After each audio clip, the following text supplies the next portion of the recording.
ராம் ராம். வாழ்க வளமுடன். Voice of கான்சினியர் அனைவருக்கும் இனிய மாலை வணக்கம். ஸ்ரீ பெரியவாளை எப்போ நாம் பார்த்தாலுமே ஒரு பரம பக்தனுக்கு ஸ்ரீ பெரியவா எப்படியெல்லாம் அருளுவாங்கிறது ஒரு அனுபவத்துலேயும் பார்க்குறோம்.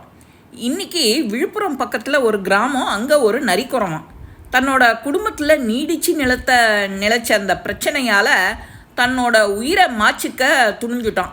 தன் ஊர் பக்கம் போகும்போதெல்லாம் ரயிலின் முன்னாடி விழுந்து உயிரை மாய்த்து கொள்றதுங்கிற எண்ணத்தோடையே ரயிலோட வரவை எதிர்பார்த்து ஸ்டேஷன் ஓரத்தில் படுத்துன்னு இருப்பான். அப்படியே தூங்கி போயிடுவான். கனவுல ஒரு சாமியார் போல் அவனுக்கு தெரிஞ்சுது. நீ சாக வேண்டாம், என்னை வந்து பார் அப்படின்னு அந்த உருவம் சொல்கிற மாதிரி இருந்துதான். திடுக்கிட்டு எழுந்த அவனோட மனசில் ஒரு புத்துணர்ச்சி, அந்த தற்கொலை எண்ணமே அப்போதே போயிடுது.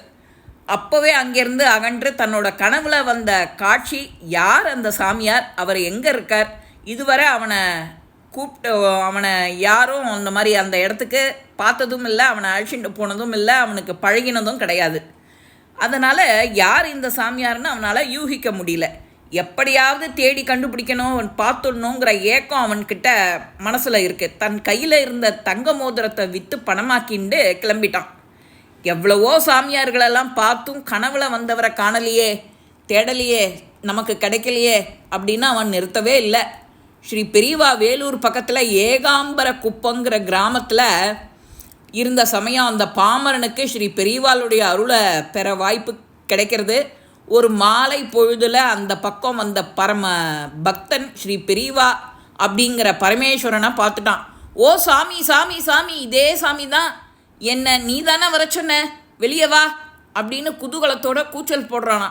அவன் விடாமல் குரல் கொடுக்க பரம காருண்யமூர்த்தியான மகான் ராஜம்மாள்ங்கிற பக்தையை அழைச்சி, நீ போய் அந்த ஆளை என்னன்னு விசாரித்து ஆகாரம் ஏதாவது சாப்பிட கொடு, நான் நாளைக்கு அவனை பார்க்குறேன் அப்படின்னு அனுப்புகிறாளாம். அந்த அம்மாவும் அவன்கிட்ட போய், நீ யார், உனக்கு இப்போது சாப்பிட நான் உனக்கு தரேன், உன்னை சாமி காலையில் பார்த்து பேசுவா அப்படின்னு அந்த அம்மா சொல்கிறா.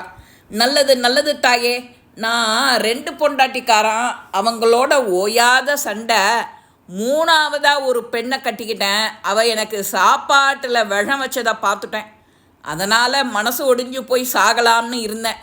அப்போ தான் இந்த சாமியார் என் கனவில் வந்து என்னை சாக வேணான்னு காப்பாற்றினார், என்னை வந்து பாருன்னு சொன்னான் அப்படின்னு தன்னோட கதையை கண்களில் நீர் வழிய சொல்ல, இதை கேட்ட அந்த அம்மாவுக்கு ஆச்சரியம்.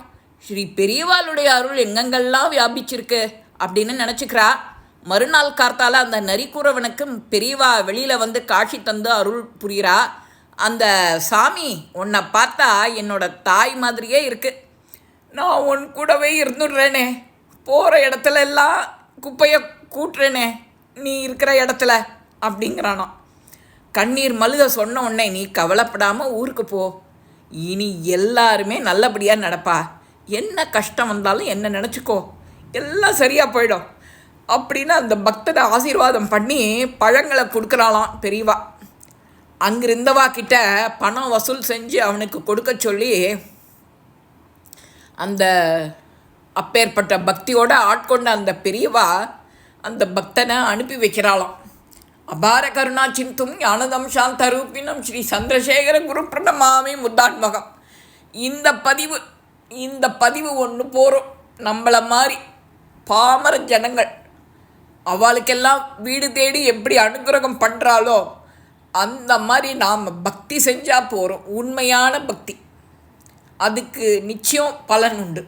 இந்த பதிவு உங்கள் எல்லாருக்குமே பிடிச்சிருக்கோம். லைக் பண்ணுங்க, ஷேர் பண்ணுங்க, பெல் பட்டனை கிளிக் பண்ணுங்க, சப்ஸ்கிரைப் பண்ணுங்க, கமெண்ட்ஸ் பாக்ஸில் கமெண்ட்ஸ் போடுங்க.